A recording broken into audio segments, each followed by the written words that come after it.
புதிய நிறுவனங்கள் அவங்கள ஊக்கப்படுத்தும் வகையில்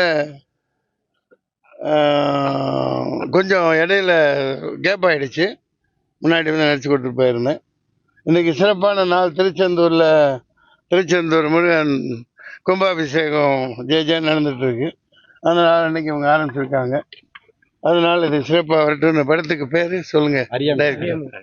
அறியாமை.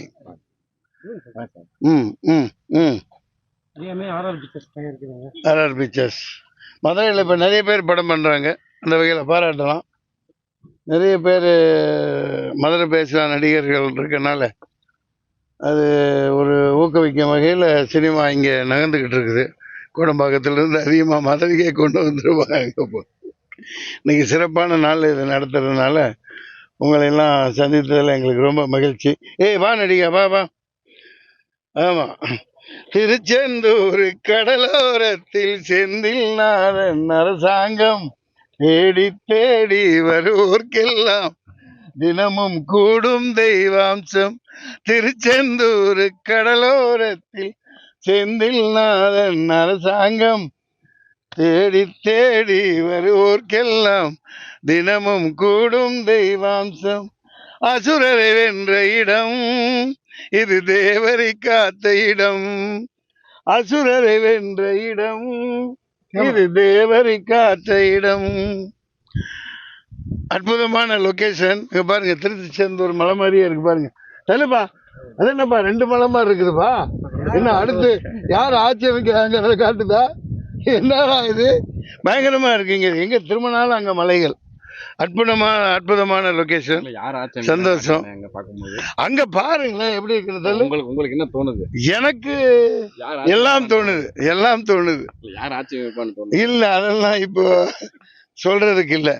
மக்கள் யாரு அதிகமா யாருக்கு ஓட்டு போடுறாங்களோ அவங்கதான் ஜெயிப்பாங்க. கண்டிப்பா ஒரு புரட்சியும் போராட்டமும் ஒரு பயங்கரமான சண்டையும் இருக்கு. ஆமா, இப்போ சொன்ன மாதிரி வந்து மதுரைக்கும் சினிமாவுக்கும் ஒரு சம்பவம் வந்திருக்கு. மிகப்பெரிய சம்பவம். ஆரம்பத்துல இருந்து நானும் மதுரைக்காரன் தானே. திண்டுக்கல் பிரிச்சு விட்டாங்க. பிறக்கையில மதுரை டிஸ்ட்ரிக்ட், இப்ப திண்டுக்கல் டிஸ்ட்ரிக்ட், ஜவாதிபட்டி ஒட்டஞ்சத்திலிருந்து கிட்ட. ஆமா. அரசியல் பயணங்கள் எப்படி போயிட்டு இருக்கு? அரசியல் பயணங்கள் பூதாகரமா இறங்க வேண்டி இருக்கும். நேரம் வரும், வந்துருச்சு. அதற்கான தேவை இருக்குது. ஆமா. தம்பி விஜய் இப்போ என்ன பண்ண போறாரு? இல்ல, அது அவரவர் விருப்பம் தான். நம்ம அரசியல்னு வந்துட்டா தம்பி அண்ணன் எல்லாமே மகாபாரத கதை தான். அதனால ஆதரவா இல்ல எதிர்ப்பா அதெல்லாம் இப்போ ஒன்றும் சொல்ல முடியாது. இப்போதைக்கு நான் இந்த அறியாமையில் நடிக்க வந்திருக்கிறேன் ஐயா. நான் ஒரு அறியாதவன் ஐயா. நடிப்பு மட்டும்தான் நமக்கு தெரியும் ஐயா. ஆமா. இன்னைக்கு வந்துட்டு ஒரு போதை கலாச்சாரம் ஒன்று இருக்கு. ஸ்ரீகாந்த் அரெஸ்ட் பண்ணிருக்காங்க, கிருஷ்ணா அரெஸ்ட் பண்ணிருக்காங்க. கொக்கைன் பார்ட்டின்றது வந்து உண்மைக்கே இதுல உங்களுடைய இதுல இருக்குதா? இல்ல, நான் கேள்விப்பட்டதில்லை. என் பையனை மாட்டேன்னா 4 சாத்தனே நான் தான் பிடிச்சே கொடுத்தேன். அவங்க என்ன சொல்லியிருந்தாங்கன்னாக்க ஃபோன் நம்பர் அதில் இருந்துச்சு அப்படின்னு. அவன் கேட்டுட்டு விட்டுருவோன்னாங்க. அப்புறம் அவனையும் போட்டு விட்டுட்டாங்க. அது அந்த மாதிரி பழக்கம் வந்து இப்போ குழந்தைகள் மத்தியில் ரொம்ப அதிகமாகிடுச்சு. அதனால் புழங்கப்படக்கூடாது. சினிமான்னு இல்லை, ஏன் புழங்குது? இப்போ கலாச்சாரம் எங்காச்சுன்னா பிடிக்கிறாங்க இல்லையா? அந்த மாதிரி ஸ்ட்ரிக்டாக இருந்தால் எப்படி விற்பான்? தூக்கி உள்ள வைய போடு, இது பண்ணு. அது புழக்கங்கள் அதிகமாக இருக்குது. அதனால தான் இவ்வளோ நடக்குது. அவங்களுக்கும் சினிமா வாய்ப்புகள் ஒன்றும் இல்லை. இந்த ஸ்ரீகாந்த் இதெல்லாம் நல்ல நடிகன், பெரிய ஹீரோ.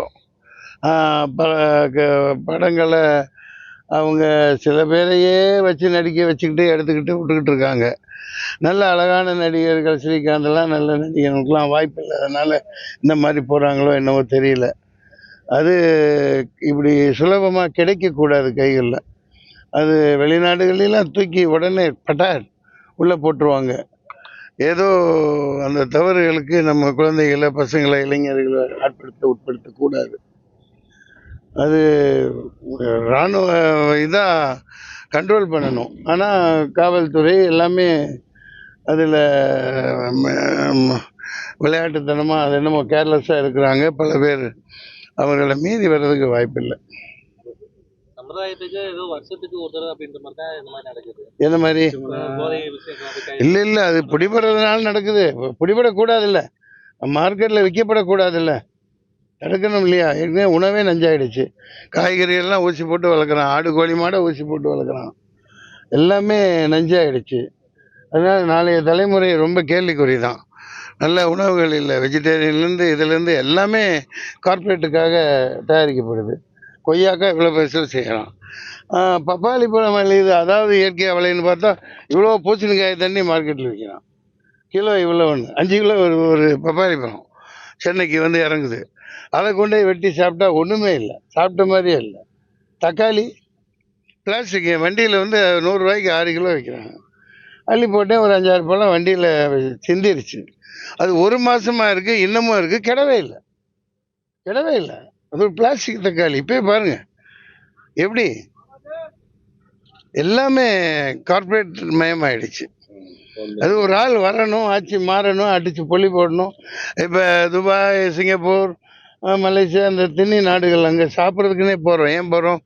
அங்கே எல்லாம் ஜென்யூனாக இருக்குது, அடித்து கழட்டிடுவான், தூக்கி தொங்க விட்டுருவான். எல்லா பொருளும் இங்கே வண்டி வர்றது பாருங்கள், கடமடா நாடும். அங்கே வர்ற வண்டியெல்லாம் பயங்கரமாக தான் எக்ஸ்போர்ட் பண்ணுறான், இல்லாட்டி தூக்கிடுவான். அந்த மாதிரி கடுமையான சட்டங்கள் வரணும். சிவகங்கையில லாக்அப் டெத் கேள்விப்பட்டிருக்கீங்க? ஆமாம், ஒரு சின்ன பையன் 27 வயசு பையனா நீ எங்கேயோ ஆரம்பித்து எங்கேயோ கூப்பிட்டு போகிறீங்க. வாங்க வாங்க, ரொம்ப தவறு தவறு. செயல்பாடு எப்படி? அது இதெல்லாம் பார்த்துக்கிட்டுலாம் இருக்கக்கூடாது. தடாலிலேயே கூட்டி யார் கம்ப்ளைண்ட் கொடுத்தா அந்த லேடியா போலீஸா அடித்தவங்க, உத்தரவு போட்டவங்க, ஃபோன் பண்ணவங்க எல்லாத்தையும் நடு ரோட்டில் நிற்க வச்சு மக்களை கல்லால் அடித்து கொல்லணும். ஒரே நாள் முடிஞ்சு மேட்ரு. அடித்து கொள்றாங்க, எஃப்ஐஆர் போடலாம், கொண்டு போய் உள்ளே வைக்கலாம், என்கொயரி பண்ணலாம். முறைப்படி தான் நான் பண்ணணும், இப்படி பண்ணக்கூடாது இல்லையா? யார் அது? ரொம்ப ரத்தம் கொதிக்குது. இந்த மாதிரி கேள்வி கேட்குறது, சிபிஐ பண்ணுறது, சிஐடி பண்ணுறது, இந்த விசாரணை, வெள்ளை பூண்டு வெள்ளம், இதெல்லாம் ஒரு மயிரும் வேலைக்கு ஆகாது. அடித்து தூக்கி எல்லாத்தையும் கொண்டாந்து அதே இடத்துல நிற்க வச்சு மக்களை கல்லால் கொடுத்து அடித்து சாப்பிடுங்க. சட்டத்தை மாற்றுங்க, என்ன தப்பு இருக்குது? தப்பு செஞ்சவங்க தண்டனை அனுப்பிக்கணும், அப்போ தான் அடுத்து பண்ண மாட்டாங்க. இப்போ ஜெயராஜ் அவங்களுடைய அந்த சாத்தாங்குளம் கேஸ் அப்போ நிறைய சினிமா கேஸ் வந்துட்டு அவங்களுடைய கண்டனம் கொடுத்தாங்க.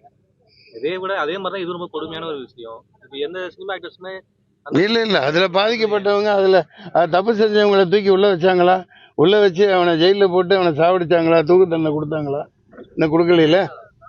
அதே மாதிரி தான் அந்த 13-14 பேர் இதில் செத்தாங்களே, ஷூட் பண்ணாங்களே, காக்கா குறி ஸ்டெர்லைட்டில். அதே சுட்டவங்க இன்னும் ஜாலியாக சுற்றிக்கிட்டு ப்ரொமோஷனில் எங்கே இருக்கான்னு யாருக்குமே தெரியலையே. இது தவறான, அதான் முன்னுதாரணங்கள்.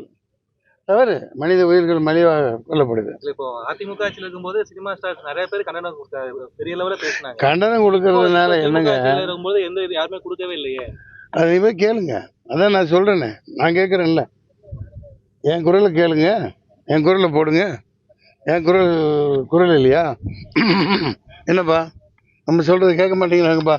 வாங்க டைரக்டர், ஓடிட்டீங்களா பாரு, எஸ்கேப் ஆகிட்டார். எதுக்குடா நமக்கு அரசியல்னு. ஓகே, ஆமாம். கந்தனுக்கு வேல் வேல், முருகனுக்கு வேல் வேல். வாழ்த்துக்கள்.